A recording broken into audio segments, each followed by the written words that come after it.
Hello बच्चों, आज हम आप लोगों को आपकी बुक जो है हिंदी की बसंत भागे क्लास 6 की उसका लेसन नंबर 14 लोकगीत जो कि एक निबंध है। इसके लेखक है भगवत शरण उपाध्याय जी। इसके पाठ्यपुस्तक के जो प्रश्न अभ्यास है लोकगीत के, इसके सभी क्वेश्चन के आंसर को आज हम लोग सॉल्व करेंगे। तो पहला है निबंध से। इसका पहला क्वेश्चन है जो निबंध से वो पूछ रहे हैं कि निबंध में लोकगीतों के किन पक्षों की चर्चा की गई है, बिंदुओं के रूप में उन्हें लिखो। कि निबंध में जो लोकगीत को बताएगा वो किन किन पक्षों को बताया गया है। तो इस निबंध में लोकगीतों के निम्नलिखित पक्षों की चर्चा हुई है। वो पक्ष क्या क्या है, चलिए इसको नेक्स्ट बिंदुओं के माध्यम से जानते हैं। पहला कि लोकगीत प्रिय होते हैं। नेक्स्ट जो है वो है लोकगीत का त्योहारों और विशेष अवसरों पर महत्व होता है। इन सब के बारे में हम आपको लेसन में डिस्कस भी किए हैं, जितना एक्सप्लेनेशन किया इसके पहले के वीडियो में सारा का सारा। कि लोकगीत जो होता है और शास्त्रीय संगीत, इन दोनों में क्या होती है, विभिन्नता होती है, अलग अलग होते हैं। लोकगीत के प्रकार होते हैं, गायन शैली होती है, राग होता है। लोकगीत के लिए क्या होते हैं, सहायक वाद्य यंत्र जैसे झांझ, करताल, बांसुरी की सहायता से ही गाया जा सकता है। इसके लिए कुछ स्पेशल तरह के यंत्र की जरूरत नहीं पड़ती है, वाद्य यंत्र की। लोकगीतों के साथ चलने वाले नृत्य भी होते हैं। ठीक है, लोकगीत तो गाते ही हैं, साथ के उसके साथ नृत्य भी करते हैं। लोकगीतों की जो भाषा होती है वो गांव में बोली जाने वाली वहाँ की लोकल भाषा पर आधारित होती है। लोकगीतों की जो लोकप्रियता होती है उसका संबंध देहातों और गांव से होता है। लोकगीतों के कई प्रकार भी होते हैं। लोकगीत जो होता है बिना किसी बाजे की मदद के बिना भी गाया जा सकता है। मतलब एक नॉर्मल यहाँ पे दिया हुआ ना कि लोकगीत को सामान्य वाद्य यंत्र जैसे झांझ, करताल, बांसुरी की सहायता से भी गाया जा सकता है। तो ये हो गया आपके निबंध में लोकगीतों का ये जो चर्चा किया गया है। नेक्स्ट क्वेश्चन आता है क्वेश्चन नंबर 2। हमारे यहाँ स्त्रियों के खास गीत कौन कौन से हैं। तो इसमें क्या है कि हमारे यहाँ जो स्त्रियों के जो खास लोकगीत होते हैं वो विभिन्न प्रकार के गाए जाते हैं। जैसे विभिन्न त्योहारों पर गाए जाते हैं, रास्तों में जाते समय, नदियों में नहाते समय, विवाह के अवसर पर मटकोड़ और ज्योनार में। ठीक है, विवाह में होता है ना, विवाह में मटकोड़ होता है, ज्योनार मतलब कोई भोज होता है उसमें। विवाह के अवसर पर संबंधियों को दी जाने वाली प्रेम युक्त गाली भी होती है। जन्म के समय भी आदि ऐसे विभिन्न अवसर पर गाए जाने वाले अलग अलग गीत जो स्त्रियां गाती हैं, सॉरी यहाँ गति हो गया, गाती हैं होगा। और इसके अलावा भोजपुरी में विदेशिया, बनारस का कजरी और गुजरात का गरबा, ब्रज का रसिया भी स्त्रियों द्वारा गाया जाने वाला गीत है। आगे बढ़ते हैं नेक्स्ट क्वेश्चन, क्वेश्चन नंबर 3 कि निबंध के आधार पर और अपने अनुभव के आधार पर यदि तुम्हें लोकगीत सुनने का मौका मिले तो तुम लोकगीतों की किन किन विशेषताओं को बता सकते हो। अब यहाँ पे कहा जा रहा है कि या तो निबंध के आधार पर या तो आपके खुद के अनुभव के आधार पर यदि आपको लोकगीत सुनने का मौका मिले तो आप क्या क्या उसकी विशेषताएं बता सकते हैं। तो मेरे हिसाब से जो पहली विशेषता होगी वो होगी कि लोकगीत के माध्यम से हमें अपने गांव की मिट्टी से अपनापन महसूस होता है। ठीक है, जो भी लोकगीत होता है वो हमारे गांव का जो मिट्टी होता है उससे एक अपनापन महसूस होता है।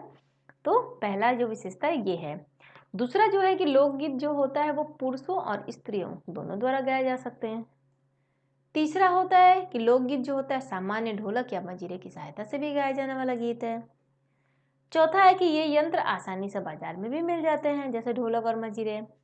पांचवा ये है कि इन लोकगीतों को सुनने से हमारे अंदर एक आनंद और उमंग भर जाता है। छठा पॉइंट क्या है कि ये लोकगीत बहुत ही आसानी और सरलता से गाए जाते हैं क्योंकि इनकी जो भाषा होती है वो गांव की भाषा या वहाँ पे रहने वाले लोकल जो लैंग्वेज होता है उससे ये बिलोंग करता है, इसीलिए इसे आसानी और सरलता से गाया जा सकता है। और ये सातवां लास्ट पॉइंट है जो लोकगीत दल में गाए जाते हैं, मतलब ग्रुप में गाया जाता है। आगे बढ़ते हैं next question, question number 4। Question number 4 है कि पर सारे देश के अपने अपने विद्यापति होते हैं। आपकी किताब में ये वाक्य है, तो यहाँ पे पूछा है कि इस वाक्य का अर्थ क्या है। आप अपने पाठ को, लेसन को पढ़कर मालूम करो और इसे लिखो। तो इस वाक्य का जो अर्थ है वो यही है कि लोकगीतों की जो रचना है करने वाले जो विद्यापति हैं जो दूसरे क्षेत्रों में भी होते हैं, लोकगीत की रचना करने वाले जो लोग होते हैं जो दूसरे क्षेत्रों में भी होते हैं। जिस प्रकार पूरब में मिथिला क्षेत्र में मैथिल कोकिल के विद्यापति के गीत लोकप्रिय। अब यहाँ पे कह रहा है कि पूरब के मिथिला क्षेत्र में, पूरब में जो मिथिला क्षेत्र है वहां पे क्या है, मैथिल कोकिल विद्यापति के गीत लोकप्रिय है, उसी प्रकार दूसरे क्षेत्र में भी कोई न कोई प्रसिद्ध लोकगीत के रचनाकार होते हैं जिसके गीतों की उसकी क्षेत्र में ही विशेष प्रसिद्धि होती है। मतलब कोई कोई गीत ऐसे होते हैं जो सिर्फ वहीं के क्षेत्र के लिए ही सिर्फ प्रसिद्ध होते हैं जहाँ पर ये गाए जाते हैं। तो ये जो लोकगीत होते हैं कश्मीर से कन्याकुमारी तक, कन्याकुमारी से केरल तक और कठियावाड़ गुजरात राजस्थान से उड़ीसा आंध्र प्रदेश तक अपने अपने क्षेत्र के अनुसार ही ये लोकगीत गाए जाते हैं। यही है पर सारे देश के अपने अपने विधा। तो हाँ, लोकगीत क्या होते हैं, अपने अपने देश के सबके अपने अपने विद्यापति होते हैं, मतलब मालिक होते हैं अपने अपने देश के। अनुमान और कल्पना। अनुमान और कल्पना से जो पहला क्वेश्चन है वो क्या है कि क्या लोकगीत और नृत्य सिर्फ गांवों या कबीलों में ही गाए जाते हैं? शहरों के कौन से लोकगीत हो सकते हैं, इन पर विचार करके लिखो। अब यहाँ पे पूछा है लोकगीत का तो विशेषता ज़्यादातर बताया कि ये गाँव में पाए जाते हैं, गाए जाते हैं, कबीलों में गाए जाते हैं। क्या शहरों में कोई लोकगीत नहीं होता है? तो होता भी है तो वो कौन से होते हैं? तो लोकगीत जो होता है और नृत्य जो होता है वो ज़्यादातर कहाँ, गाँव और कबीलों में ही बहुत लोकप्रिय होते हैं। शहरों में इन लोकगीतों को बहुत कम सुना और बहुत ही कम देखा जा सकता है। शहरों में जो भी लोकगीत गाए जाते हैं एक्चुअली वो भी किसी न किसी रूप से किससे जुड़े होते हैं, गांव से ही जुड़े होते हैं। क्यों? क्योंकि शहरों में भी देश के अलग अलग ग्रामीण क्षेत्रों से लोग जाकर बसे हुए होते हैं। तो लोकगीत जो होता है वो गांव का ही होता है, कबीलों का ही होता है, लेकिन शहर में भी जो लोकगीत गाए जाते हैं वो बहुत ही कम गाए जाते हैं। और जितने गाए भी जाते हैं वो भी कहाँ से, किसी न किसी रूप से वो गाँव से ही जुड़े होते हैं। क्यों? क्योंकि गाँव के जो लोग होते हैं अलग अलग जगह के वो शहरों में जाके बसे हुए होते हैं। ये हो गया आपका इसका आंसर। नेक्स्ट क्वेश्चन है क्वेश्चन नंबर 2।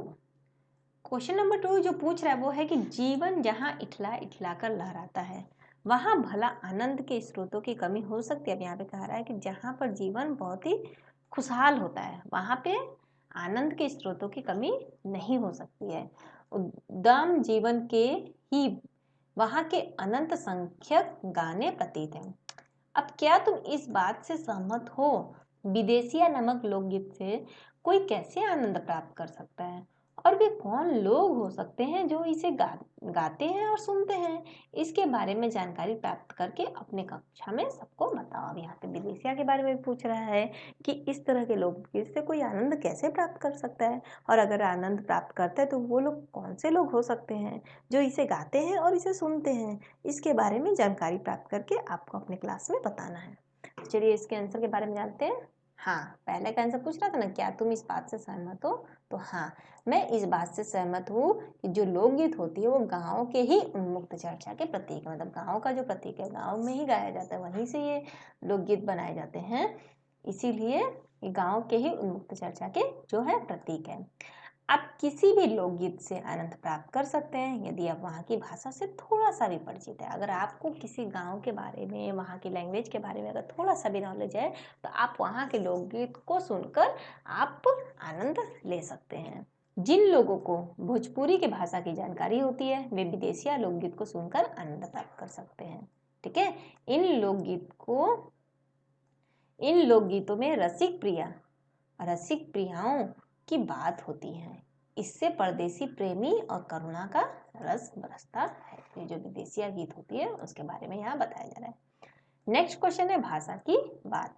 भाषा की बात का जो पहला प्रश्न है कि लोक शब्द में कुछ जोड़कर जितने शब्द तुम्हें सूझे उनकी सूची बना दो और इन शब्दों को ध्यान से देखो और समझो और इनके अर्थ की दृष्टि से क्या समानता है, इन शब्दों से वाक्य भी बनाओ। जैसे लोक कला, अब लोक से क्या क्या जोड़कर हम क्या क्या बना सकते हैं। ठीक है, शब्द को अगर लोक के बाद कुछ शब्द जोड़ दें तो उनसे क्या क्या बना सकते हैं उसको सूची बनाकर उसके अर्थ को बताना है। जैसे यहाँ पे आप देख सकते हैं कि लोकहित है, लोकप्रिय, लोक नृत्य, लोकतंत्र, लोकगीत। ठीक है, लोक के आगे नीति लगा के लोक नीति हो गया, लोकवाद्य हो गया, लोक मंच हो गया। सिर्फ लोक लगा के कितने सारे शब्द बनाए गए। अगर इनका वाक्य प्रयोग किया जाए तो जैसे लोकहित है, लोकहित का मतलब क्या होता है कि सभी राजनीतिक दलों को लोकहित का ध्यान रखकर काम करना चाहिए, मतलब लोगों का ध्यान रखकर राजनीतिक दलों को काम करना चाहिए। लोकप्रिय, नरेंद्र मोदी हमारे लोकप्रिय नेता हैं, काफी प्रसिद्ध हैं। लोक नृत्य, प्रत्येक राज्य का अपना एक परंपरागत लोक नृत्य होता है। लोकतंत्र, जैसे भारत क्या है, विश्व में सबसे बड़ा लोकतंत्र का एक उदाहरण है। लोकगीत, गांव में गाया जाने वाला प्रसिद्ध गीत क्या कहलाता है, लोकगीत कहलाता है। लोक नीति, सही लोक नीति देश में समाज का क्या करती है, विकास करती है। लोकवाद्य क्या होता है, लोकवाद्य भी एक यंत्र है जो लोकगीत गाते समय बजाया जाता है। लोक मंच, जहाँ पे कलाकारों को अपनी कला दिखाने का, प्रदर्शन करने का एक माध्यम है, वो क्या है, लोकमंच कहलाता है। तो ये है लोक के आगे शब्द जोड़कर इतने सारे शब्द बनाए गए और इन सब का मतलब क्या है, इस सब वाक्य प्रयोग में आप लोगों को बता दिया गया है। नेक्स्ट क्वेश्चन में आते हैं, क्वेश्चन नंबर 2 कि 12 मासा गीत में साल के 12 महीनों का वर्णन हुआ है। 12 मासा का मतलब क्या होता है, 12 महीने। नीचे विभिन्न अंकों से जुड़े कुछ शब्द दिए गए हैं, इन्हें पढ़ो और अनुमान लगाओ कि इनका क्या अर्थ है, वह अर्थ क्यों है। इस सूची में तुम अपने मन में सोचकर कुछ और भी शब्द जोड़ सकते हो, जैसे यहाँ पे इकतारा, सरपंच, चारपाई, सप्तर्षि, अठन्नी, तिराहा, दोपहर, छमाही, नवरात्र, चौराहा। इन सब का अर्थ और इन सब के कारण को अब हम लोग जानेंगे वन बाय वन। तो पहला क्या है, इकतारा। इकतारा शब्द का अर्थ होता है कि एक तार वाला वाद्य यंत्र। जैसे इसका कारण कि यह शुरुआत में भगवान को स्मरण करने वाला यंत्र है, जिसमें एक तार के सहारे अलग अलग तरह के संगीत बजते हैं। तो ये हो गया एक तारा के बारे में। दूसरा क्या है, सरपंच। सरपंच का मतलब क्या होता है कि 5 बुजुर्गों के वर्गों का समूह का जो प्रमुख होता है, मतलब 5 बुजुर्ग का अगर समूह का एक प्रमुख होता है, जिसको क्या कहा जाता है, सरपंच कहा जाता है। सरपंच जो होता है का कार्य जो होता है, गांव में होने वाले जो भी वाद विवाद होते हैं उसको बिना कचहरी के ही उसको सुलझा दिया जाता है, उन्हीं को सरपंच कहा जाता है। अब यहाँ पे चारपाई की, चारपाई क्या होती है, 4 पांव वाली खाट। खाट जिसमें 4 पैर होते हैं उनको चारपाई कहा जाता है। चारपाई का प्रयोग गांव में लोग सोने के लिए करते हैं, यह भी क्या है, एक प्रकार का बेड ही है। सप्तर्षि, सप्तर्षि का अर्थ होता है क्या, 7 ऋषियों का समूह। वेद, हिंदू धर्मों में 7 ऋषियों को क्या कहा जाता है, सप्तर्षि कहा जाता है। नेक्स्ट है अठन्नी। 1 रुपए का जो आधा होता है उसको बोलते हैं अठन्नी। यह एक सिक्का था जिसकी कीमत क्या थी, 50 पैसे थी। नेक्स्ट है तिराहा। जहां 3 रास्ते मिलते हैं, मतलब जहां 3 रास्ते एक साथ एक जगह पर मिलते हैं, उन्हें क्या कहा जाता है, उन्हें तिराहा कहते हैं। दोपहर, दोपहर क्या हो गया, दिन में 12 बजे से 4 बजे के बीच का समय। दोपहर के बीच का समय क्या कहलाता है, दोपहर कहलाता है। छमाही, छमाही क्या हो गया, 6 महीने का समय। ठीक है, जैसे यहाँ पे नहीं लिखा गया है, यहाँ पे मतलब यही है कि 12 महीने में जो 6 महीने होते हैं उसको क्या कहलाया जाता है, छमाही। मतलब शुरुआत के 6 महीने या दूसरे से 6 महीने, मतलब 6 महीना, कोई भी महीना अगर 6 महीना के अब होता है तो उसको क्या बोलते हैं, छमाही कहा जाता है। नेक्स्ट है नवरात्र। नवरात्रियों के समूह को क्या बोलते हैं, नवरात्रि। ये वे 9 दिन है जब माँ दुर्गा की पूजा की जाती है। चौराहा, 4 रास्तों, जहाँ 4 रास्ते मिलते हैं, जब 4 रास्तों को एक साथ एक जगह पर मिलते हैं तो उन्हें क्या कहा जाता है, उन्हें चौराहा का नाम देते हैं। तो ये हो गया सारे शब्द, शब्द के साथ उनका अर्थ और अर्थ के साथ उनका कारण भी यहाँ पे बता दिया गया। आगे बढ़ते हैं नेक्स्ट क्वेश्चन में। नेक्स्ट क्वेश्चन है कि को, में, से आदि वाक्य में संज्ञा का दूसरे शब्दों के साथ संबंध दर्शाते हैं। ठीक है, ये संज्ञा से क्या करते हैं, दूसरे शब्दों के साथ संबंध दर्शाते हैं। को होता है, में होता है, से। अब यहाँ पे झांसी की रानी पाठ में तुमने का के बारे में जाना था। ठीक है, झांसी की रानी में हमने का और के बारे में जाना था। नीचे मंजरी जोशी की पुस्तक भारतीय संगीत की परंपरा से भारत की एक लोक वाद्य का वर्णन किया गया। ये जो है ये किस बुक का है, ये मंजरी जोशी की बुक से भारतीय संगीत की परंपरा से लिया गया ये पूरा पैराग्राफ है। इसे पढ़ना है और इसमें जो भी रिक्त स्थान है, मतलब जो भी यहाँ पे खाली स्थान है, जगह है, रिक्त स्थान, उसको हमें उचित शब्द लगाकर भरना है। तो चलिए, इसको यहाँ पे दिया गया है, जैसे तुम्हारी तुरही, तुरही भारत के कई प्रांतों में प्रचलित है। यह दिखने में अंग्रेजी के एस या सी अक्षर की तरह होती है। भारत के विभिन्न प्रांतों में पीतल या कांसे का बना यह वाद्य यंत्र अलग अलग नामों से जाना जाता है। धातु की नली को घुमाकर एस का आकार इस तरह दिया जाता है कि उसका एक सिरा सकरा रहे और दूसरा सिरा घंटीनुमा चौड़ा रहे। फूंक मारने को एक छोटी नली अलग से जोड़ी जाती है। राजस्थान में इसे बरगू कहते हैं। उत्तर प्रदेश में यह तूरी, मध्य प्रदेश में और गुजरात में रणसिंगा और हिमाचल प्रदेश में नरसिंगा के नाम से भी जानी जाती है। राजस्थान और गुजरात में इसे काकड़ सिंधी भी कहते हैं। तो ये हो गया आपका का, ये जैसे का में से इस तरह के वाक्य में संज्ञा का दूसरे शब्दों के साथ संबंध जो है यहाँ पे दिखाया गया है। आगे बढ़ते हैं नेक्स्ट क्वेश्चन कि भारत के मानचित्र में, अब आपको इंडिया का मैप लेना है, उसमें भारत के नक्शे में पाठ में जितने भी चर्चित राज्य के लोकगीत और नृत्य बताए गए उन सबको आपको मैप में दिखाना है। जैसे आपके बुक में जो बताया गया, बिहार का बताया गया, पंजाब हो गया, बुंदेलखंड के बारे में, गुजरात के बारे में, पहाड़ी इलाके के बारे में, बंगाल के गीत के बारे में और उत्तर प्रदेश के बारे में। जैसे बिहार का क्या हो गया, कजरी, विदेशिया, चैता, सावन। नृत्य क्या होते हैं, जट जटिन। पंजाब का माहिया हो गया, झूमर और गिद्दा नृत्य। बुंदेलखंड का आल्हा लोकगीत और नृत्य क्या हो गया, मुनिया नृत्य। गुजरात का माहिया हो गया, नृत्य हो गया वहाँ का गरबा। पहाड़ी इलाके का पहाड़ी गीत जहाँ पे समूह नृत्य होते हैं। बंगाल का बाउली या भथियाली जहाँ पे छाऊ नृत्य किया जाता है। उत्तर प्रदेश का चैता, कजरी, बिरहा और बारहमासा जहाँ पे चरकुला नृत्य होता है। नेक्स्ट आते हैं कुछ करने को। अपने इलाके के कुछ लोकगीत इकट्ठा करो और गाए जाने वाले मौके के अनुसार उनका वर्गीकरण करो। जैसे कजरी, कजरी क्या होता है, सावन के महीने में गाया जाने वाला गीत है। सोहर जन्म के समय गाया जाने वाला गीत हो गया। और माँ का पचरा जो किसी भी शुभ काम में गाया जाने वाला गीत होता है। आगे बढ़ते हैं नेक्स्ट क्वेश्चन, क्वेश्चन नंबर 2। जैसे जैसे शहर फैल रहे हैं और गांव सिकुड़ रहे हैं, क्या हो रहा है, शहर बहुत ही फैल रहे हैं और गांव क्या हो रहा है, कम होते जा रहे हैं। क्योंकि शहर से लोग कहाँ चले आ रहे हैं, गांव से लोग शहर में आ जा रहे हैं। लोकगीतों पर उनका क्या असर पड़ रहा है। अपने आसपास के लोगों से बातचीत करके अपने अनुभवों के आधार पर एक अनुच्छेद लिखो। मतलब एक पैराग्राफ यहाँ पे बोलना है। तो धीरे धीरे गांव के लोगों का शहर की तरफ पलायन कर रहे हैं। वे अपने साथ अपने लोकगीतों को भी ला रहे हैं। ठीक है, वो अपने गांव के जो लोकगीत को है शहर में आते हैं और शहर में को गाते हैं। तो ये लोकगीत जब गांव के लोगों द्वारा गाया जाता है तो शहरी लोगों को भी क्या होता है, काफी आकर्षित करता है। ये लोकगीत क्या करता है, शहरी लोगों को भी काफी आकर्षित करता है। और शहर में जो रहने वाले लोगों को ये लोकगीत सामान्य फिल्मी और गैर फिल्मी गीतों से अलग और हटकर आनंद देते हैं। और अब अधिकतर सभा और समारोह में लोकगीतों की धूम मची रहती है।